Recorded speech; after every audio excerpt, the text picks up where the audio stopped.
Hello friends, welcome to best consulting services. இன்றைக்கி நம்ம என்ன பார்க்க போகிறோம் அப்படின்னா, ஒரு விதவை மருமகள் அவரோட மாமனார்ட்ட பராமரிப்பு தொகை கேட்க முடியுமா அப்படிங்கிற சட்டத்தில் இடம் இருக்கா அப்படிங்கிறத பற்றி தான் இந்த பதிவில் பார்க்க போகிறோம்.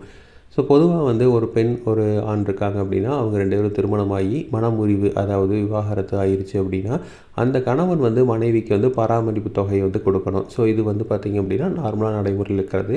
அப்போ அந்த கணவனுக்கும் அந்த அளவுக்கு வசதி இருக்கணும். ரெண்டாவது பார்த்திங்க அப்படின்னா, அந்த பெண் வேலைக்கு செல்லாமல் அந்த இல்லத்தரசியாக இருக்கிற மாதிரி ஒரு பெண்ணாக இருக்கணும். அப்போ தான் தருவாங்க. ஸோ இதில் பார்த்திங்க அப்படின்னா, ஒரு வேளை அந்த கணவன் இறந்துட்டாங்க அப்படின்னா, அந்த மாமனார் பராமரிப்பு தொகை அந்த மருமகளுக்கு தரணுமா அப்படிங்கிற ஒரு கேள்வி தான் இப்போ வந்திருக்கு. ஸோ இதுக்கு ஒரு ஹைகோர்ட் ஒரு முக்கியமான தீர்ப்பு வழங்கியிருக்காங்க. ஸோ அதை பற்றி தான் இந்த பதிவில் பார்க்க போகிறோம்.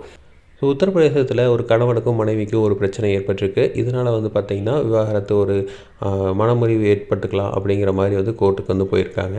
ஸோ அப்படி பண்ணுறப்போ மனைவி என்ன சொல்லியிருக்காங்க அப்படின்னா, பராமரிப்பு தொகை கணவன் தரணும் அப்படின்னு கேட்டிருக்காங்க. இந்த கணவன் தரப்பில் என்ன சொல்லியிருக்காங்க அப்படின்னா, இல்லை மனைவி வேலைக்கு போயிட்டுருக்குறாங்க அப்படின்னு சொல்லியிருக்கிறாங்க. ஆனால் அந்த மனைவி நான் இல்லத்தரசி தான், எனக்கு வேலையெல்லாம் எதுவும் இல்லை, எங்கிட்ட அப்பா கொடுத்த பணம் இருந்தது, அதை வச்சு தான் செலவு பண்ணிகிட்டு இருந்தேன் அப்படின்னு சொல்லியிருக்காங்க.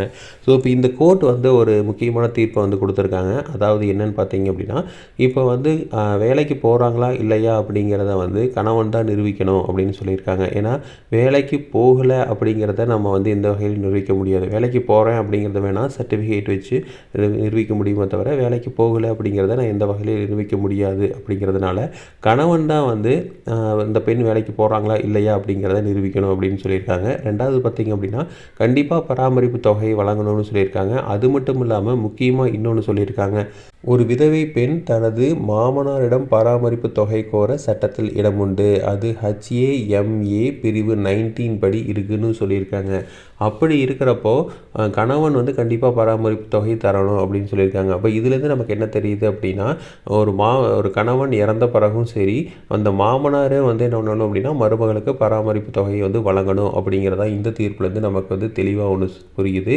ஸோ இப்போ யாராவது இந்த மாதிரி ஒரு கேஸ் இருக்குது அப்படின்னா, இந்த கேஸை நம்ம ஒரு ப்ரூஃபாக வச்சு கூட நம்ம ப்ரொசீட் பண்ண முடியும்.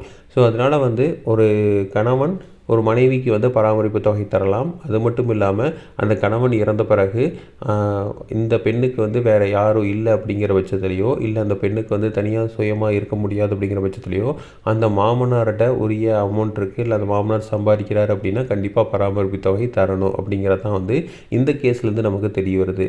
ஸோ இதே மாதிரி இன்ஃபர்மேஷன் உங்களுக்கு தொடர்ந்து வேணும் அப்படின்னு எங்கள் சேனல் சப்ஸ்கிரைப் பண்ணுங்கள். தேங்க்யூ.